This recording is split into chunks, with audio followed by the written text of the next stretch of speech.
এটি হল জর্ডান, যা Syria, Iraq, Saudi Arabia, Israel এবং প্যালেস্টাইনের সাথে বর্ডার শেয়ার করে। মিডল ইস্টের এটি একমাত্র কান্ট্রি যা এত বিপজ্জনক অঞ্চলে থাকা সত্ত্বেও একদম পিসফুল এবং স্টেবল। আপনি যদি ম্যাপটি ভালো করে দেখেন তবে দেখবেন জর্ডানের সব প্রতিবেশী দেশে অস্থিরতা বা যুদ্ধ চলছে। সিরিয়া, ইরাক, ইসরায়েল এবং প্যালেস্টাইনের মতো দেশের সাথে যুক্ত থাকা সত্ত্বেও জর্ডান সেই আগুন থেকে বেঁচে আছে যা এই দেশগুলোতে জ্বলছে।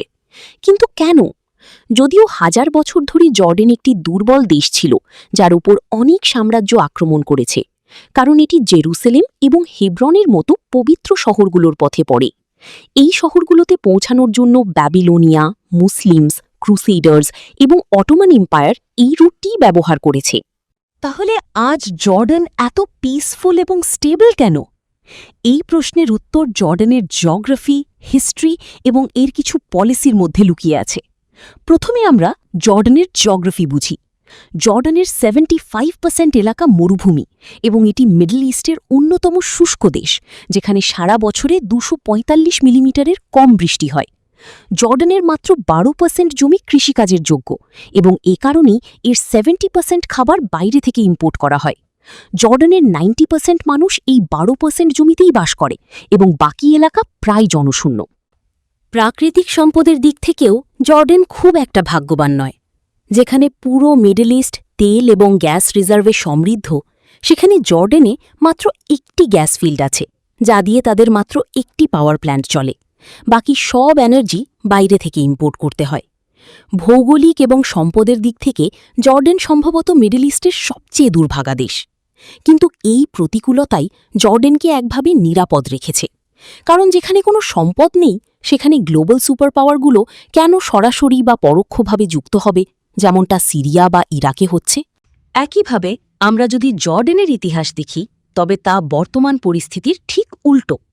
জর্ডানে সবসময় বিভিন্ন সাম্রাজ্য আক্রমণ এবং নিয়ন্ত্রণ করার চেষ্টা করেছে।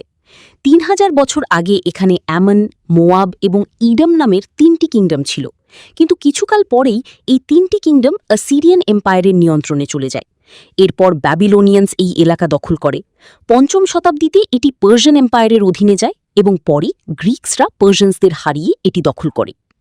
গ্রিকসদের পর এই এলাকা রোমান এম্পায়ারের অধীনে চলে যায়।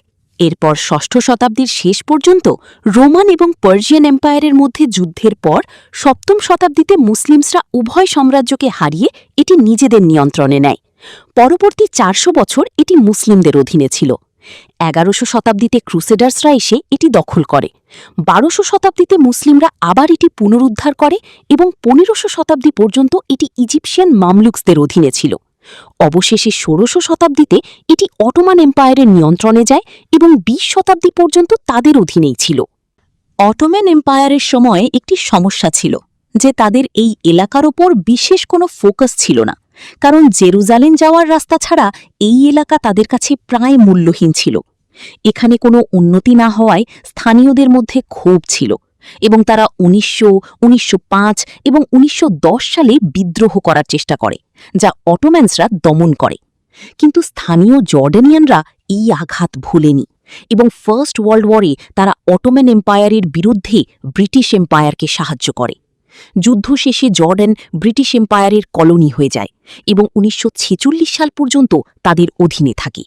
1946 সালে জর্ডান স্বাধীন হয় এবং নাম হয় হ্যাশেমাইট কিংডম অফ জর্ডান, যার রাজা ছিলেন কিং আবদুল্লাহ প্রথম। স্বাধীনতার 2 বছর পরই 1948 সালে জর্ডান অন্যান্য আরব দেশগুলোর সাথে মিলে ইসরায়েলের বিরুদ্ধে যুদ্ধে লিপ্ত হয়, ফার্স্ট আরব ইসরায়েল ওয়ার। এই যুদ্ধে জর্ডান ওয়েস্ট ব্যাংক এবং ইস্ট জেরুজালেম দখল করে নেয়।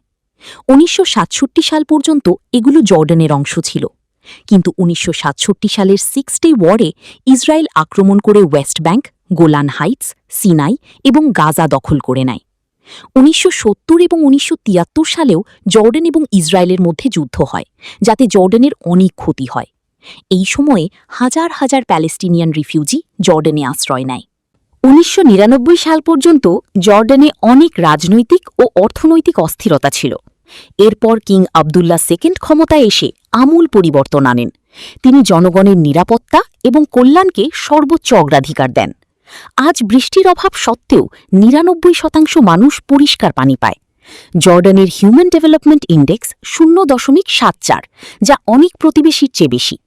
King Abdullah second tourism promote করা শুরু করেন। জর্ডানের শহর পেট্রা, যা পৃথিবীর ৭ম আশ্চর্যের অন্যতম, সেখানে পাহাড় কেটে বানানো বাড়িগুলো এক অলৌকিক নিদর্শনের মতো। ইরাক বা সিরিয়াতে ঐতিহাসিক জায়গা থাকলেও সেখানে ট্যুরিস্ট যায় না নিরাপত্তার অভাবে। কিন্তু কিং আবদুল্লাহ টু আসার পরই ইসরায়েলের সাথে পিস ট্রিটি সাইন করেন।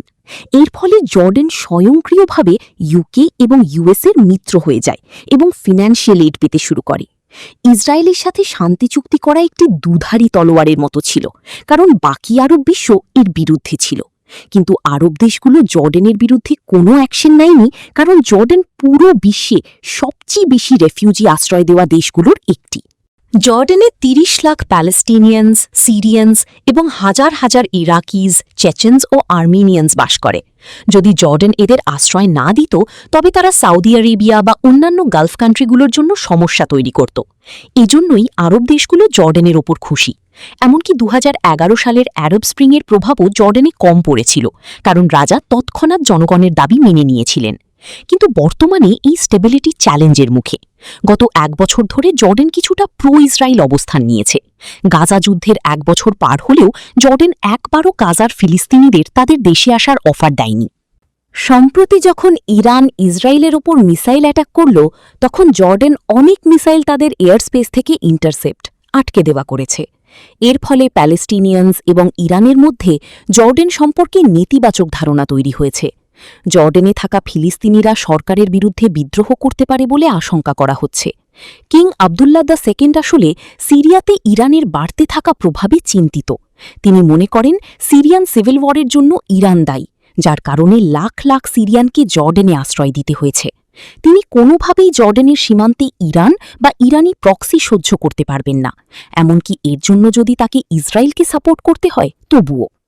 এখন দেখার বিষয় এই দ্রুত পরিবর্তনশীল ভূ রাজনীতিতে জর্ডানের ওপর কী প্রভাব পড়ে। মনে হচ্ছে মিডল ইস্টের সবচেয়ে স্টেবল দেশটি এখন কোনো এক কনফ্লিক্টের দিকে এগিয়ে যাচ্ছে।